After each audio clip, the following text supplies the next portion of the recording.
world is changing. We've seen what's happened with the food security crisis of the last year and a half.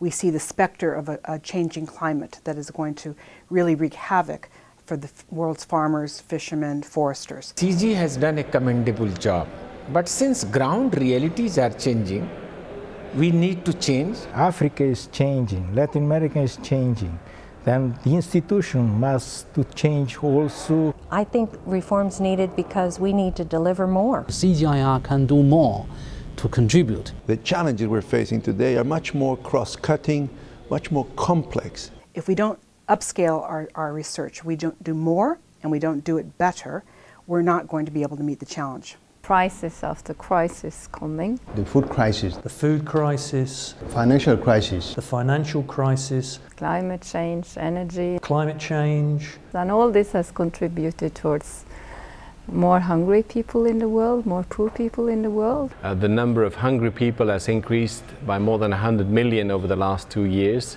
And we have to do something about that. And I think the CG is supremely well placed to really change up a couple of gears. Dynamic knowledge-based agriculture is needed worldwide.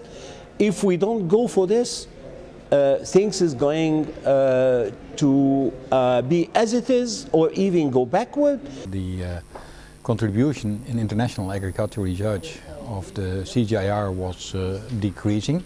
We need that research to really deliver in development impact, not just in research outcomes. All these are huge global problems, and what the CG gives us is sort of the architecture to tackle these things which go way beyond individual countries.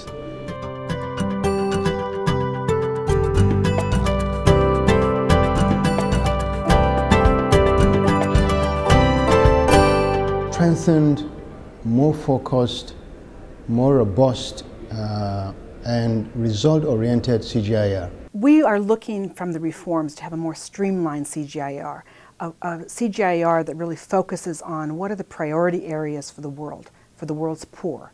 How do we get programs behind that are funded well, that we work with partnerships, and we're all focusing on results, not just research results, but how to get those results down to the ground to the farmers. The funders and the doers will be separated, so that we have donors putting money into a fund, and then we will have the doers doing the job and managing themselves. More open to new partnership. The advanced science partners, the regional partners, the national partners and the grassroots partners, all working together to mobilise science and utilise science for development outcomes. We'll have a different paradigm with respect to rural women. He's a strong spokesperson for the systems. We'll be aligning our capabilities and our thinking and our intellects to point at the problems that really need solving and work with our partners. The scientists at the centres feel that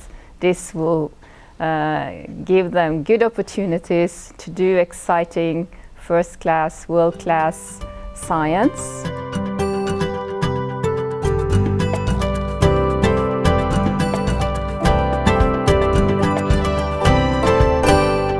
It's like if you really want to reform, you must expect that there will be a little bit of pain. So what I'm looking forward is having made decisions about where we want to go, putting those into practice, implementing the reforms, and really making sure that all of us, from the scientist to the decision maker in the centers to the funders, are aligned with the values and principles of the CGIAR, hold ourselves accountable for these, and really be a learning organization so that we can get the benefits from the reform that we've created. Resources, clarity.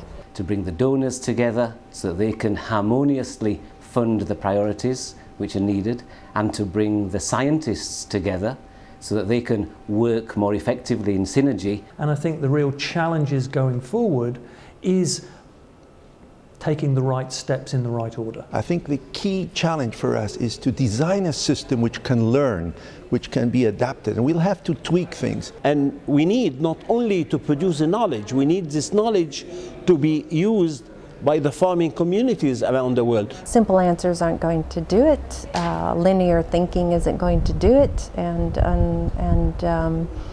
Gender issues and diversity issues, of course, make everything more complicated. We can have the best technology in the world, but if it's not accessible to the farmers we're trying to serve, then it's not going to meet the objective.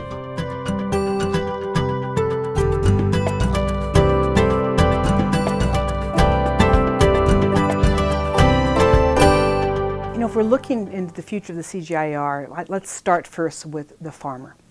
A woman farmer who now has the tools, the knowledge, the seeds, the water systems that helps her build a sustainable livelihood for her family. That's really what I'm looking for. 10 or 15 years, I would really like to see vibrant, self-sustaining national systems that bring together public, private, civil actors. Well, if I'm allowed to dream, in 10 to 15 years, the CGIAR is going to be more colorful, have a lot more women in it. It's going to be on the ground. It's going to have so many impacts and results to share. More closely linked with the developing country research programs. And to be having much greater impact on development problems. And a much greater integration between what is done at the international level and what is done at the national level. That will exploit global partnerships within the stakeholders. With NARS, with developing countries. We'll still maintain as the world center for conserving and utilizing plant and animal genetic resources for food and agriculture. Now, to get there, what do we need? We need the best scientists. The CGIAR should be a place where scientists that are graduating today are desperate to come and work with the system. We need a place where our partners say, we're a partner of choice. This is the place where we know we're going to get the best value from our partnership.